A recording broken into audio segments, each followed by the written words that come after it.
Hey guys, it's Stasha Erickson. I hope you're all doing well today. Well, it is June 24th of 2018. I cannot even believe that this year has gone by so fast. I swear that it literally just felt like Christmas. And now summer's almost over. We're right in the middle of it. So happy solstice to everybody. And I made a pretty emotional video the other day. I don't usually do videos about the music industry. Just because that was, my past growing up in Los Angeles and in San Diego was working in television and working in the music industry. And when you grow up in a place like that, you think the ultimate goal is to become, in some way, shape, or form, famous. Even if you're not in front of the camera, it's about being behind the scenes and having some control over either the music industry or the television industry. And I didn't like where my life was going. Being a casting director and working for these big companies and even being an assistant, I was a personal assistant to a couple ghost producers for Dr. Dre. I mean, I worked for some pretty big names. I saw how dark and selfish and just self-absorbed and empty this world was. So I walked away from it many years ago. It was like 2010, the last time I ever even cast a TV show. So when I hear about murders and ritualistic killings and things happening to young people in the music industry, it really hits home to me. And because I have children, around the same age of this rapper who was killed, excuse me, last week, it's really difficult for me to look away from stuff like that. It was funny that when I posted the video, I got a lot of negative comments, but I also got a lot of really positive comments. And at the same time, I've also noticed that my video has definitely been filtered out. It's been up for a few days now, and I think it's just now got around 200 views, which doesn't make sense. I have like 4,000 subscribers. Even the title of the video was just RIP Triple X Temptation. And even just that tagline alone, how many people were searching the words RIP Triple X Temptation on YouTube over the past few days, it doesn't make sense that more people didn't find my video. So YouTube, thanks for the algorithm. I'm on to you. Facebook, thanks to your algorithms, I'm on to you. You're constantly trying to filter and edit out independent thoughts. So if you guys didn't see the video, check it out. You may not know who the rapper was. He wasn't that well known, but he was someone that impacted a lot of people. What's funny is that I made a comparison and I said that I believe that Triple X Tentacion may have been Tupac reincarnated. I was the first person to say this on the internet, and since this has happened, I have seen a barrage of videos with similar content. I have seen even the ex-manager of Triple X Tentacion saying he is the next Tupac. So again, maybe this was just an intuition that came to me, but now I have seen this everywhere. Everyone is now comparing him to Tupac. So I don't feel as crazy to be the first person to come out and say it. I really thought everybody thought I was nuts. But yeah, just check out the video. You guys have to understand what's going on out there. The Blood Gang and the Crip Gang and MS-13 and all these guys are getting way too interwoven into the music industry. Gangs should have nothing to do with music and vice versa. It was even kind of dangerous for me to make this video the other day because I am affiliated and know people. I mean, I'm not directly affiliated, but I grew up with and I know a lot of people who are in the Blood Gang, and I know a lot of people who are in the Crip Gang, and that's because I grew up in Southern California. I mean, that's just how it is. People I went to junior high school with, people I knew in the music industry. And then a lot of these people are still my friends today. Again, I don't affiliate with them, I don't spend time with them, but they know me. And so I was a little worried to put out a video talking against the Bloods or talking against the Crips, but this is just how it is. Maybe it takes a neutral person like me to open up my mouth and speak my thoughts, because I'm not directly affiliated with either one of these sides, but I know people from both sides. And the problem is that both people that grew up in the Bloods and people that grew up in the Crips, a lot of them don't have a choice. It's just like depending on what neighborhood you grow up in or whatever, whatever your culture and your environment is what you will become. So we can't blame the music industry for the deaths of these young rappers, but we can blame society and we can blame the media for perpetuating gang violence as if it's something to be looked up to or something to be celebrated. And it simply is not. Now, That's really not what this video is about today, but I just felt like I needed to speak on that topic a little bit more because it affected a lot of people, especially affected a lot of young people, Triple X Tentacion's death. So I just want to say, again, rest in peace to Triple X Tentacion. Anybody who has a problem with him or is celebrating his death because you believe that the charges that were alleged against him are real, I think you really got to take a deeper look at yourself. Regardless if this kid was in a lot of trouble, regardless if he committed crimes, that does not give anyone the right to celebrate the death of a young human being. It's just disgusting. So I just want to say rest in peace to X and rest in peace to his family, or love and blessings rather to his family, because they're going through a really, really difficult time. Now, the reason I'm here today actually is to read you guys some more of the Mandela Effect book. I had to travel for a while, which you guys knew, and while I was traveling, I have started working on volume 2 of the Mandela Effect book. I was really hoping I could have got it done within the 1-year anniversary of last year's release, but last year's release came out July 7th or July 1st of 2017, and I just have not had enough time to get it done. So this could end up being like a Christmas release. I don't know. But the good news is that since the Mandela Effect Volume 1 book was released last year, every single month that it has been out, I have sold copies of this book. And it's at least a couple thousand copies now. And it just makes me really happy to know that this wasn't just some trending topic that people jumped on and then they left it, by the wayside. So for those of you who don't know, I'm an author of several kind of conspiracy theory books and spiritual books. And the most recent one I released was this book here. It's known as The Mandela Effect, Everything is Changing. And it's a really, really extensive book. And I've been trying to read it to you guys slowly over the past year. But again, it's just so long that it takes me forever to get through. So I received a donation the other day for the book, and I want to thank the person who sent that. They sent a $20 donation. And so now I believe we received $170 in donations for book 2.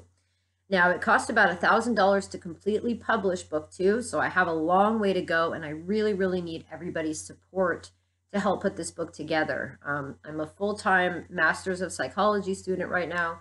I'm still not allowed to live in Norway, so every 3 months I have to continue to travel to reset my visa to be able to live with my husband and my stepson.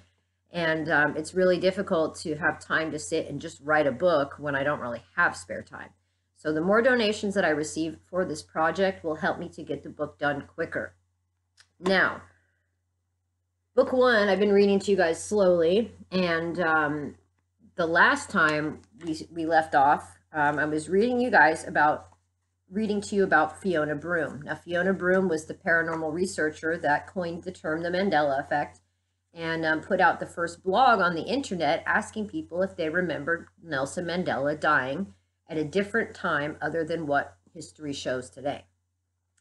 So what Fiona had done was put a poll up on her website basically asking people what they remembered about Nelson Mandela's death. So this is on page 15 of the Mandela Effect book, if you have the print version. And so I'm going to start by reading the first ever poll about the Mandela Effect that was written by Fiona.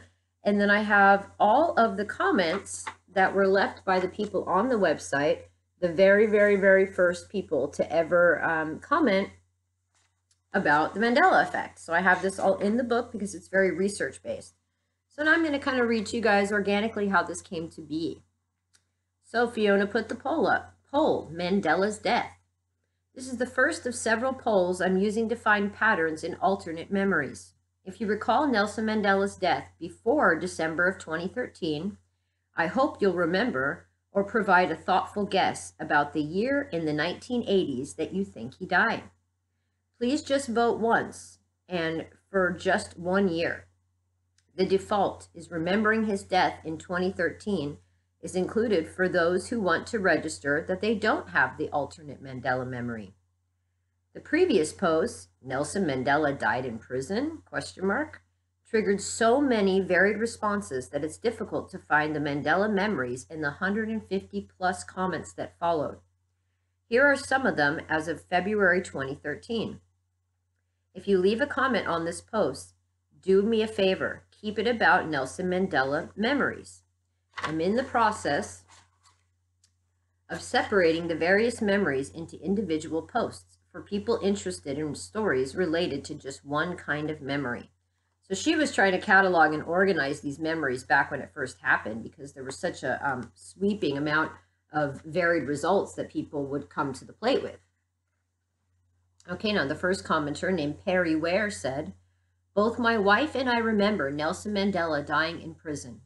Included in this memory are the funeral snippets on TV and a legal flap over book rights involving his widow.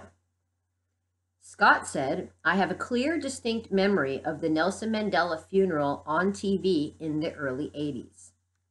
C.A. Lowe said, I have experienced this many times, not only Mandela's death, but also the death of Muammar Gaddafi several years ago. Jackie said, I remember Nelson Mandela dying in prison. The problem is that I either just knew he did, like it was common knowledge, or it happened at a different time for me. I was born in 1985, so I couldn't have a memory from the early 80s. I think it must have been that it was a different time, because I remember events after he died, like a big Oprah Winfrey episode, concerts in his memory, celebrities all wearing his prison numbers, etc. My experience was that on a regular day, my mom and I were doing separate things with the TV on in the background. I think I was on my laptop and my mom may have also been on hers or reading a book. I believe CNN was the channel the TV was on. Nelson Mandela was mentioned as doing something, which caught both of our ears. I guess because we both looked up and Nelson Mandela was there, walking around present day. My mom and I both looked at each other, wide-eyed and pale. I was like, isn't he dead? I remember him dying. And she said, yes. And we were both discussing on how on earth was he alive, and no one else was shocked about this. We both remembered the Oprah show. We both remembered a specific concert that was live and shown on multiple channels. We both remembered that he died years ago in prison. I'm amazed that so many other people have this memory. We couldn't all have slipped into another dimension and remembered it. There must be something more logical at work. Like, did he die? And the forces at work just expected us to not saying anything? I have no idea what the explanation is, but I know he died. You could give me a polygraph and I would pass the test. Now, Margaret said, I also remember Nelson Mandela's funeral and the deaths of Billy Graham, Dom DeLuise, Ernest Borgnine, and Mickey Rooney. It's all very interesting. So this woman is remembering all these people dying multiple times as well. Now, in volume 2 of the Mandela Effect book, I'm going to get a lot into the death category, because there's many people, like many people that remember multiple different celebrities dying in the past, and then suddenly they died again. This is not uncommon. It was not just Nelson Mandela. He was just, the smoking gun. He was the straw that broke the camel's back that made people start looking at it closer. Now, Colleen said, I also remember Nelson Mandela dying in prison and was quite amazed when he was elected president of South Africa. Last night, I watched the movie Invictus, and I kept wondering, where or when was I? I clearly remember the announcement of his death and was amazed that more people around me were not moved by the sadness of it. I also remember some controversy about his estate, vaguely. Now, that's two people that talked about there being controversy with his money after he died. And there's been a lot of people who have had these double death phenomena come up, and many of them had a lot of debt or some type of, police case or something to do with debt, though. And I thought that was very funny, because one of the largest Bible changes of the Mandela Effect talks about debts and debtors. So it almost feels like there's some type of another force going on. Now, Lori at Clueless said, Nelson Mandela, I remember somebody talking about how his spirit was soaring free from his jail cell. Bill Cosby named his TV grandchildren Winnie and Nelson, and I thought, oh, how sweet. He's paying homage to a brave deceased hero and his wife. Jasper Allen said, I remember Mandela's funeral being on the news in the UK in the late 1980s. At the time, I was just a kid and didn't have a clue who Mandela was. Game Over said, I too remember Mandela dying in prison right before he was to be released.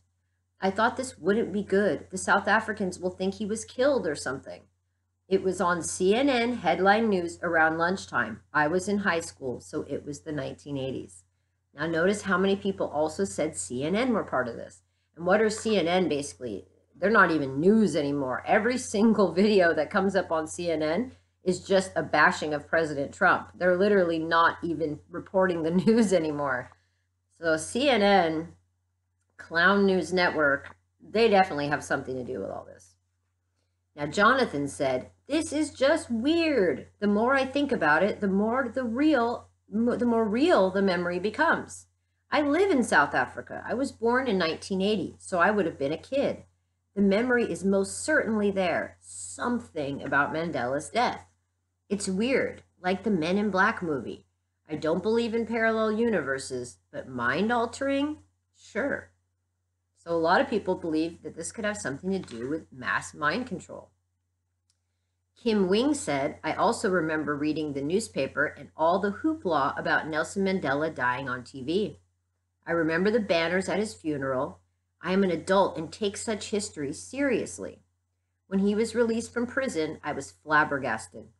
Art Bell also brought this up on one of his shows, and if he hadn't, I still would have been thinking I was goofy. This happened, folks. And Art Bell, that's another one. You know, I could have sworn Art Bell had died a few years ago, and I had posted something like RIP Art Bell on Facebook, only to come to find out that Art Bell has just recently died. And I grew up listening to Art Bell with my dad in the 90s. So there's another connection. Now, Ron said, I remember Nelson Mandela dying while in prison, and I also remember that his wife became president there sometime afterward. Later, I heard a radio show with someone talking about this subject, and that others too remember his death. So that may have been Art Bell. I think Art Bell may have done one of the first Mandela Effect interviews, actually, on Coast to Coast. Now, Inquiring Minds said, I remember it too. I was only a kid. I was born in 1983, but I remember seeing something about his death on TV. Once when I was waiting for a Saturday morning cartoon to come on, I saw the broadcast. It was like a biography, memorial, documentary type of thing. I had no idea who he was, but for some reason, it made an impression on me. What I specifically remember is that A, he was in prison at some point, and B, that he passed away. Years later, as a teenager, I remember having a few moments of, wait, what? I thought he died. But it wasn't until recently that I discovered that I'm not alone in my recollection. Okay, I will go ahead and stop it there now since my intro was a little bit long today. We now are just at page 20. I've made several videos already reading this book, and we're only at page 20 now. So we will continue on page 20. There are 339 pages in this book. So we have a long way to go.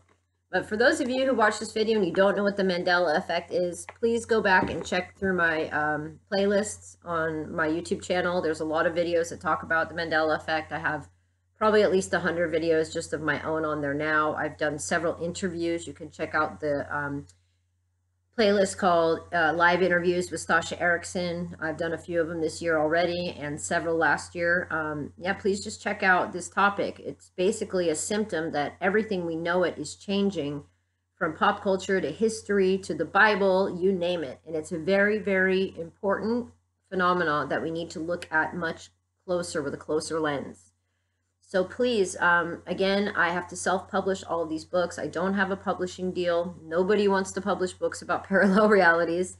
So I really need your help to put this book together. The whole Mandela Effect community helped me put together book one. So I really need everybody to come through, even if you can just donate $5, $10. If you are Mandela affected, please take a look at the GoFundMe project link in the description box below.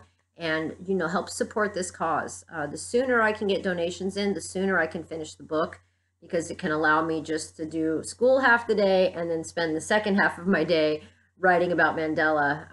If I didn't have school, I'd be doing this all day, every day. But I still have a year and a half before I will be a clinical psychologist. So for the next year and a half, I plan to continue to just keep writing books like this.